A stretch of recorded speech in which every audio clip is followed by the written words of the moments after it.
श्री स्वामी समर्थ. जय जय स्वामी समर्थ. चला, आज मी तुम्हाला शाकंभरी देवी नवरात्र महोत्सवाविषयी माहिती देणार आहे. तर शाकंभरी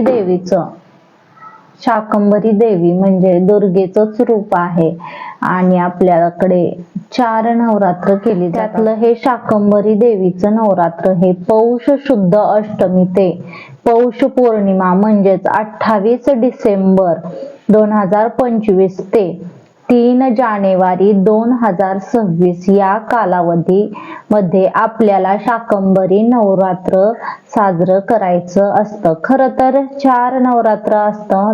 तुम्हाला सांगितलं, गुप्त नवरात्र एक असतं, तसेच चैत्र नवरात्र एक आहे, शारदीय नवरात्र म्हणजे आपण 9 दिवसाचं करतो, आणि हे शाकंभरी नवरात्र. तर असे 4 नवरात्र आपल्याला केले जातात. तर नवरात्राचे म्हणजे खूप महत्व मानलं आहे आपल्या हिंदू धर्मात. म्हणजे श्री शंकर पार्वती म्हणजे अर्धांगिनी, आणि ती सगळा भार उचलत असते, पृथ्वीचा निम्मा भार ती उचलत असते, त्यामुळे महत्वाचं आहे.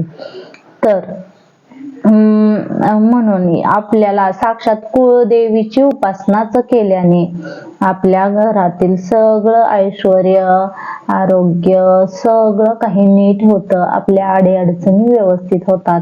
तर आपल्याला हे सुद्धा शाकंभरी नवरात्र साजरं करायचं आहे. तर आता ते कशा प्रकारे साजरं करायचं आहे, तर नवरात्रामध्ये देवी दुर्गेचंच, शाकंभरी देवी म्हणजे अन्नपूर्णा माताच असते, आणि दुसरी म्हणजे दुर्गेचंच रूप असतं. ती अन्न, पाणी आणि पोषण देणारी माता म्हणून विशेषतः पौष महिन्यात हा उत्सव ओळखली जाते, आणि पौष महिन्यात हा उत्सव साजरा केला जातो. तर ज्यात देवीला विविध प्रकारच्या भाज्या अर्पण केल्या जातात, भाज्या, फळे अर्पण केली जातात. तसेच गरजू लोकांना अन्नदान करण्यास खूप महत्व दिलं जातं. तसेच हे नवरात्र शाक आहे म्हटल्यावरती, शाक म्हणजे भाज्या, आणि धारण करणाऱ्या देवीची पूजा करून समृद्धी आणि संरक्षणासाठी प्रार्थना केली जाते. शाक म्हणजे भाज्या असतात. मग ज्या पहिल्यांदा पौष महिन्यापासून सुरुवात होते भाज्यांना, त्या भाज्या चढवल्या जातात. तसेच मकर संक्रांतीला सुद्धा ह्या भाज्यांचा भोग लावला जातो. भोगी दिवशी आपण खेंदट आमच्याकडे म्हणतात, तुमच्याकडे काय म्हणतात कमेंट करून नक्की सांगा. तर मग हे ज्या पौष महिन्यात भाज्या येतात त्या भाज्यांचा भोग लावला जातो.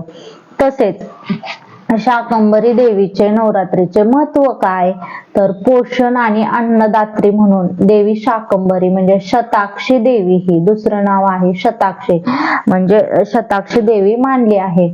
तर सृष्टीला पोषण देणारे आहे. तिच्या शरीरावर भाज्या, पाने, फळभाज्या, फुले असतात. दुष्काळात तिनेच मानवांना अन्न पुरवले आहे, म्हणून तिला अन्नपूर्णा माता पालन करती मानतात, असं मानतात. तर पौष महिन्यातील उत्सव हा असून अष्टमी ते पौर्णिमेपर्यंत हा साजरा केला जातो, म्हणून याला शाकंभरी नवरात्र असे म्हटलं जातं. तसेच देवीचं रूप हे सिंहावर विराजमान असतं, आणि तिच्या 8 हातात विविध आयुधे म्हणजे विविध शस्त्र असतात. ती शेतकऱ्यांची देवी मानली जाते. तसेच पौराणिक कथा कशी आहे की जेव्हा पृथ्वीवर दुष्काळ पडला होता, खूप दुष्काळ पडला होता, म्हणजे द्वापार युगात दुष्काळ पडला होता, तेव्हा ऋषीमुनींना तिथं पाणी, अन्न नव्हतं. तेव्हा ऋषीमुनींच्या प्रार्थनेवरून देवी प्रकट होऊन, शाकंभरी देवी प्रकट झाली आणि सगळीकडे भाज्यांच्या रूपात प्रकट झाली, आणि सगळ्यांना अन्नदान करून सर्वांना पोषण देऊन ही कथा साजरी केली, म्हणजे कथा प्रकट झाली, म्हणूनच शाकंभरी देवी असं मानलं गेलं आहे. पौराणिक कथा आहे. तर नैवेद्याला तिला दान, देवीला काय करतात, तर या काळात देवीला दान, विविध प्रकारच्या भाज्या, कडबा नैवेद्य दाखवतात. अन्नदान आणि गरजूंच्या मदतीला खूप महत्व दिलं आहे. आता देवीला आपल्याला ऋषीमुनींनी प्रार्थना केल्यानंतरच पुराणात सांगितलं आहे की ऋषीमुनींनी प्रार्थना केल्यानंतरच भुकेलेल्या लोकांना तिने अन्नदान केल्या प्रकारे ते प्रकट होऊन तिने सगळीकडे भाज्या वगैरे उगवल्या आणि मग तेव्हापासून आपल्याला ही भाज्यांची सुरुवात झालेली आहे. तर अशा प्रकारे म्हणून गरजू व्यक्तींना मदतीला गरिबांना दान केलेलं ह्या काळात खूप चांगलं असतं. तसेच उपासनेचा उद्देश असतो. तसेच नवरात्रीमध्ये देवीची पूजा केल्याने समृद्धी, पोषण आणि संकटमुक्ती मिळते म्हणून अशी श्रद्धा आहे, मग त्याप्रमाणे केलं जातं. तर अशा प्रकारे शाकंभरी नवरात्रीत काय करतात तर व्रत आणि पूजा. भक्त उपवास करतात, म्हणजे आपल्यासारखे लोक बरेच आहेत. आता आमची शाकंभरी देवी बदामीला आहे, तर तिथे खूप मोठा उत्सव असतो, खूप मोठा उत्सव असतो. तर तिथे आमच्या इकडे पौर्णिमेला वारी मागितली जाते. शाकंभरी देवीची वारी मागितली जाते, म्हणजे आमच्या रुपनवर लोकांना आहे. तर तुमच्याकडे कशी पद्धत आहे तेही सांगा, मला कमेंट करून नक्की सांगा. तर आमच्याकडे वारी देवीची म्हणजे भिक्षा मागितली जाते थोडक्यात.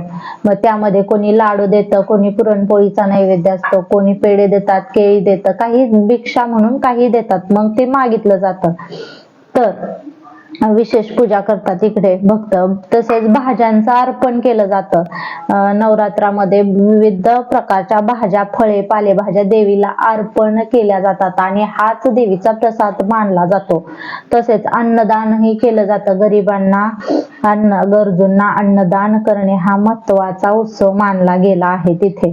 तर सामुदायिक प्रार्थना ही केली जाते मंदिरात आणि घरीही सामुदायिक प्रार्थना केल्या जातात. म्हणजे थोडक्यात सांगायचं तर शाकंभरी देवीचं हे निसर्गाचं नवरात्र, शाकंभरी देवीचं नवरात्र म्हणजे निसर्गाचं आणि अन्नाचं महत्व जपणारा हा सण आहे, हा नवरात्र आहे. म्हणून शाकंभरी देवीचं नवरात्र नक्की साजरं करायला हवं आपल्याला. अन्नदाती देवी आहे. तसेच याबरोबर म्हणजे कुलदेवीचं ही रूप मानलं जातं, म्हणून त्या दिवशी आपण पौर्णिमेपर्यंत कुलदेवीची ही सेवा केली पाहिजे. आई आपल्याला, कुलदेवी म्हणजे आईच असते आपली एक, मग ती आपल्याला सर्व काही पुरवते. तर मग आपण तिचीही सेवा केली पाहिजे. जप तप आणि तिची सेवा करून तिला खुश करणं महत्वाचं असतं. तर अशा प्रकारे कुलदेवीची सेवा मनोभावे करावी आणि आपल्याला कुलदेवीचे आशीर्वाद मनोभावे घ्यावेत. तर श्री स्वामी समर्थ. माझ्या चॅनलला लाईक, शेअर, सबस्क्राईब नक्की करा आणि व्हिडिओ आवडत असतील तर नक्कीच लाईक करा. तर व्हिडिओ बनवायलाही खूप उशीर लागतो, तर तुम्ही एक लाईक आणि एक सबस्क्राईब तर नक्कीच करा. आणि अजून काही माहिती असेल, पाहिजे असेल तर नक्कीच कमेंट मध्ये काय सांगा. श्री स्वामी समर्थ.